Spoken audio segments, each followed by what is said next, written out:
So relative to programming, I think the argument that you can enhance the work of programmers with AI, that is indisputably true. That is one of the places where this thing still really does work. To me, the core question that we have to ask as a society of all technology businesses is, in a world where you have real problems like climate change, like healthcare, like education, is the best stuff that you can do with a product like AI the kind of stuff that OpenAI is demonstrating? You know, I agree with you. There are corporations out there that have absolutely bought into this. Journalists have completely bought into this. And my only point to you here is, before investors completely buy into it, we should just ask the question of, how are they going to get paid? How are you going to get a return on what is effectively $500 million each time you do a training set in a 5% interest rate product?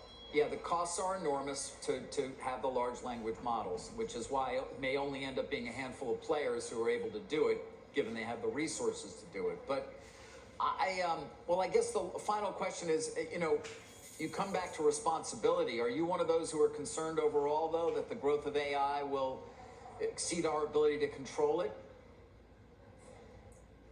Well, David, I'm worried about what AI does today.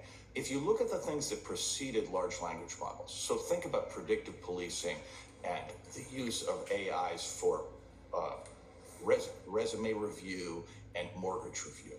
In those cases, the lack of care, the lack of incentive alignment resulted in things that were filled with bias that did real world harm.